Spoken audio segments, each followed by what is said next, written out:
this is perfect. I've literally just watched a couple of videos about like what abuse does, so this just shows like how the world is always listening to us. All of our technology has mics in it to cater to what we say, and it's always listening. So let's just go ahead and fall into that algorithm. If you're a survivor of abuse, know that your feelings are valid and it's not your fault. Many survivors, and even others, place blame where it doesn't belong. That's why we made this video to help break that cycle by understanding how trauma affects the brain. Abuse, whether physical, emotional, or psychological, leaves scars that go much deeper than we can see. It doesn't just hurt in the moment, it rewires the way your brain works, often affecting how you think, feel, and even relate to others. Now let's explore what experts say about its real impact. The brain under stress. When you're exposed to abuse, your brain's alarm system, the amygdala, goes into overdrive. This part of the brain is responsible for the fight or flight response, helping you detect danger. But with prolonged trauma, the amygdala becomes hyperactive, constantly sensing threats, even when they aren't there, leaving you in a state of high alert, anxiety, and fear. Mm. And this is a real thing. I think that's a thing that I didn't know, but from hearing it, it makes sense because there's times where dealing with women with traumatic experiences, I will find myself, or just when you're realizing you're speaking to a hurt woman, you'll find yourself in situations where you're not understanding why there's so much aggression, frustration, anxiety, fear about certain things. But then about other certain situations, they can lock in tightly, especially if it's in mandatory life situations, jobs, applying for like credit cards, or like all the real world things, or no, I would say all the system world things, they can lock in easily. But when it's a joke you made, all of a sudden they are taking it super seriously, or this or that.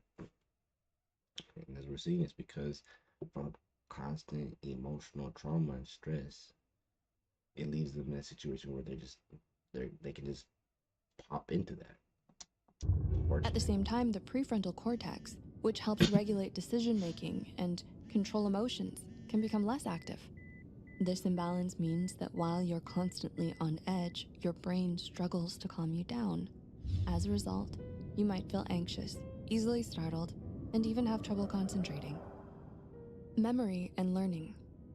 Chronic stress from abuse can shrink your hippocampus, the part of the brain that controls memory and learning. This damage makes it harder to remember things clearly. That's why people who've experienced abuse may have blurry or fragmented memories. Sometimes the trauma comes back in flashes, or parts of it get blocked out. For example, in court cases, survivors may struggle to recall details, and people wrongly assume they're lying. But in reality, trauma messes with the brain's ability to store memories accurately. Understanding this can help us be more compassionate and supportive towards survivors, rather than questioning their experiences. Trauma isn't just emotional, it's biological. And the way memories are stored or forgotten is part of the brain's response to protect itself. Mm. Emotional blood. And that's a real thing, because like what probably goes into that is like for people to heal themselves and repair themselves, they have to deeply try to go back to situations and remember it, and really remember, what was I thinking? What was I feeling? What led to that? What were the things that could have led to this and that? And really unpack those things, to really digest it. You know what I'm saying? It's impossible to take a burger at its base and just literally throw it into your mouth. No diddy. You have to bite and chew, and that's what kind of like I feel like it is to heal from trauma and pain, just from my own personal experiences. Just knowing that there were times I just have to literally chew through it slowly and like, because of this. And now I can get it down. Maybe a sip of water to help. I hope that analogy isn't too far. I'd just be big back and stuff. Like it was very easy to connect those, and that's just real. When it comes to trauma and things that are distorted in the past, you have to try and bring as much clarity to them to get over them. You know. Remember when we said that abuse overstimulates the amygdala? When this part of the brain is overactive, it can trigger strong feelings like fear, guilt, and shame. But sometimes your brain tries to protect you by shutting down your emotions. This is called emotional blunting. It's a defense mechanism where you feel numb or disconnected, making it hard to experience both positive and negative emotions. While this numbing can offer relief during the abuse, many survivors struggle to flip the switch back on, even when the abuse ends. Mm. I'm gonna cut it off real quick because I feel like this is probably something that more men fall into. I will say for sure myself. Emotionally blunting something is definitely how I get out of a lot of tense situations. I'm able to kind of just put myself in literally gray form, and I'm not going to allow myself to get too high or low about this situation. I'm just going to become like almost like NPC about it. I'm going to just become like automated answers just so I can get through this because I don't like how it's making me feel, which is something you have to control. I feel like at times I feel like emotional blunting can be effective, but like it's saying you have to know when to turn that switch back on when you need to get back to being compassionate or giving a little bit more positive energy or getting a little bit lower to understand the gravity of it and be empathetic. If you've been abused and struggle with emotional blunting, please know that you're not alone. Healing is possible, and it's okay to reach out for help when you're ready. Emotional dysregulation. A recent study by Grun and Compass from Vanderbilt University found that abuse significantly impairs a person's ability to control their emotions as a result of damage to the prefrontal cortex. Imagine you're driving a car, and every time you press the brakes, they barely work. Now picture the gas pedal sticking, causing the car to speed up at the worst possible moments. This is kind of what happens to the brain when you've experienced abuse. The parts of your brain that control emotions and decisions start malfunctioning. Sometimes you can't stop yourself from feeling too much, easily swinging from calm to anxious, sad, or even angry without much warning. And other times, you can't feel anything at all. Impulsive decision making. Dr. Jamie Hansen, neuroscientist and developmental psychologist, found that children who experienced abuse often struggled in school, got worse grades, were more likely to get into fights, and skipped classes. Similarly, research by Malik and colleagues showed that physical abuse made victims more likely to use drugs, drink heavily, hurt themselves, and engage in risky sexual behavior. Both studies demonstrate how abuse not only overstimulates the amygdala, but also damages the prefrontal cortex, the part of the brain responsible for decision-making and self-control. See, what happens is the brain has gotten so used to reacting quickly to protect itself that it struggles to think things through and make calm, well-thought-out choices. The emotional pain caused by abuse can also lead people to look for ways to escape or cope, no matter how unhealthy, leading them to engage in aggressive, reckless, and harmful behaviors. Depression and anxiety. And you know what I think is like a big thing that people don't understand about that is like that's why so many of our OGs who me, I cannot relate to this. I just heard from, especially having a multitude of um,